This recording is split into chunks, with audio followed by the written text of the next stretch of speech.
All right, Ultimate Hoops Nation. My name is Reed Nelson. I'm joined here by Jason Briggs. How are you? I'm great. Great night of basketball, man. So, really 4 out of 5 games were upsets. Seeding-wise, yeah. Even though Fob 5 was the lower seed, I think a lot of people expected the Fob 5 to take care of UANO. I agree. Last night I actually thought that was one of my picks, was that Fob 5 was going to take him down. Did not know that Carson Cody was in the Boundary Waters, which, I mean, he's their second best player, let's be honest. So, first night of the game, or first game of the night, UANO, an emerging franchise. Nice to see. Actually, Aaron Wimsatt had a chance to speak with Trevor Hazen of UANO. This was that interview. All right, UH Nation. I'm here with Trevor Hazen of UANO, who just got their first, right? First playoff win? No, we got one last season. Okay. Yeah. Their second playoff win. So you've kind of had Fob 5's number. What were your thoughts when you drew him? I was excited. It's a good rivalry. We've played them tough the last couple of seasons, and it was a great playoff matchup. So they were up by 10 at halftime, and 10 throughout the second half. It looked like you started to match their defensive intensity. What are your thoughts, and what was your game plan going into the second half? Well, we just knew we had to turn it up defensively. Contest every single shot, every single play, as much as we could. We hit some big shots. Nick hit a bunch of big threes right in our little run there, and then we held on to it at the end. Next game, you guys get the defending champs. Your thought on that game? Well, we opened the season with them, and I think we lost by about 20, so hopefully we'll have a better showing than that. But we're excited. It's going to be a good game. Sounds good. We'll see you next Wednesday. Thank you. Trevor Hazen of UANO. I'm getting good at that. Yes, you are. They beat Fob 5. How big a win was this for that franchise? For the franchise, I'm going to pretend like it didn't matter who was there. They needed a playoff win. They started out horribly in the game, fought back, really played with some great intensity in the second half. So I don't think it's going to propel them to beating the Celtics on Wednesday night. But if they stay together, they are on the verge of becoming a very good team. It's great for a franchise to get its first win. And I think this is their first playoff win. Players Club looked impressive over the Crusaders. Over here on this court, you had Them versus the club. them versus the club, which was an interesting game. Them just crushed them. Correct. The club was self-destruction. It was a big smash style self-destruction, and you know how that is some games. And it was, if I didn't like some of the guys in the team, I would say it would be hilarious to watch because it was kind of funny. But I mean, it was. Anything that could go wrong did go wrong in that game for the club. Them will face off against? Them was the 20 seed. They played the 13 seed, so they get the Squires. Ooh, interesting matchup. And again, like I said last night, and I feel like I'm just repeating myself on these now, that was you take out the first 7 minutes where Martanzik went crazy, that was a wash game the last time they played. Now, Players Club, they will face the Rebels. Is that correct? 15-2? Yes. Any chance? I'm not going to say they don't have a chance, but if DeBoer's not better, they have no chance. Let's just put it that way. They came very close to beating some very good teams like the Celtics, like Fob 5, like the Killer Bees. I just feel that the Rebels' intensity is something they've never seen before. And if you want to get on the UH map, you take a Fridley team, a lesser-known Fridley team, travel down to Bloomington on Sweet 16 night. You knock off the Rebels. Welcome to UH Players Club. So there you go. Okay, Big Smash continues their winning ways. They take down the Good Thumpers in impressive fashion by 6. They will face off against the Lakers. They looked very poor against the Lakers early in the season. Any chance, you think? You've broken the curse of Kent Thompson, so I think you guys do have a chance. Glenn Fair and Greg Wells are great players. Greg, as long as he plays within himself, he's the physicality advantage he holds over Noe and Ryan. He could have a big game. And Glenn's going to have to maybe do a little bit more outside than he does inside. But I think you guys do have a chance. Bell is a good defender, so if you can get everyone else on board, you can do it.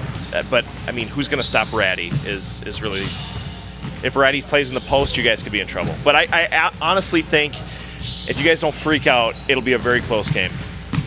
Muskies, another big win for another emerging franchise. They take down Lights Out. Lights Out has not looked good the last 2 nights. Bad 2 nights are Lights Out. No, they were Iron 5 without and Tony was playing on one leg, so that was tough. And considering that, they were actually in this one. It was pretty close.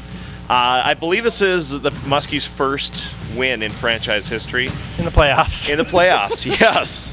So congrats to them, and I look forward to just absolutely throttling you on Wednesday with the Avengers. I always love those Fridley Bloomington matchups of, for example, I know there was some looking ahead yesterday, but the 6-3 potential matchup next Thursday is Gorillas Celtics. Those two teams have never played each other. Now that would be awesome, but I mean, Muskies versus Avengers. Yeah, I mean, you guys are 15, 18, 20-point favorites, but who knows, you know? No, we know. We know. That's it? Yeah. Yeah. I'm not saying they're bad. They're not a bad team at all, but I mean, as the seventh man of the Avengers, I am pretty confident. They are undefeated in their home whites. Yes. And we're undefeated in our home reds, so... Well, no, but they're actually undefeated. They've never lost in their home whites. Oh, okay. Fob 5 tells me they're not coming back this summer. True? That's true. I think DuPont said he can't play, although he's lied. The guy's a liar. So DuPont's going to play. I think there's many teams who are angling for him right now. Right. Wiskus is one who I really think's not going to play, and I think Carson Cody is also gone. So I told them they got two options. Either you quit or you play with the Pigeons. I think some of them might be flying over to the Pigeons. The other team I heard taking a season off, and now their season isn't done yet, so this might be premature, but Lakers, again, summer season woes for the Lakers. Any thoughts? Well, with how much Kyle Ratty is loved by Scott Nelson. Once he's gone, it's game over. Once he's gone, they might as well just fold the franchise. So I'd like to just dispel, is that the right word? I should ask Derek, he's still here, what the correct English word is. I'm being told that them, despite what the rumors Anthony Thompson spread to start the season, them is actually coming back next season and not disbanding. I talked to a few of them last night as well, and I think it hinged on Devin potentially moving, and I don't know if that's happening or not, but you know, people aren't going to believe this, but I love them. I think having them in the league is awesome. They're high energy. They're good. I mean, they're good basketball players. Devin's a fun guy to watch. Williamson's a super fun guy to watch. Jordan Jensen is extremely underrated. Jensen he's my favorite guy on that team. Extremely underrated. I like them now that they're a good team and not a great team. If they were a great team, I think they would be the most hated team in history. Very, very, very possible. But the fact that they're just good, I can still like them. Okay, any thoughts looking ahead to next Wednesday night? Do you want my predictions or just random thoughts? Well, I don't think we're going to go through all 8 predictions right now, but we're just random things that come to your mind. Don't sleep on the Red Devils. The 8-9 game? Yeah. This is the Callahan. Yeah. This is another first in franchise history, I believe. That's the kind of bully team that I think Callahan can struggle against, despite their distinct size advantage. So don't sleep on them. Squires also better bring their A game, because if them pressures the ball, the Squires can be in trouble. They don't have an elite ball handler. Them look good tonight. They did. Them look like a team that could run to the Final Four tonight. So. You know who didn't look good tonight? The club. No, not quite. Antoine looked a little lost on the perimeter tonight. He's not a great zone offensive player, especially if he doesn't have a good high post. I mean, he could finish down there with a good high post, but the thing that surprised me the most is I love Adam Kidd. But Adam Kidd is a good on-ball defender. He's a horrible guard the shooter kind of guy. So if you put him on Quentin Brown, that's great. If you put him on Devin, who's just going to come off screens, he's going to fall asleep, and he did it like 5 times. And I think Devin was 9 of 14 or 9 of 15 from 3, and Adam was responsible for almost half because he wasn't paying attention. So if Squires, Devin Stensrud can shoot, I hope I'm not giving away a secret, you might want to guard him. Well, I think that's enough ramblings from us tonight. Yeah, I'd also like to congratulate you, Reed, on your Big Smash team. As a 21 seed, we didn't think you were getting in last week, but You're in, you won a game, you have a chance, chip chair chance, We'll and you're see. just, in general, a great man. So Thank you very nice to have much. you back. Thanks.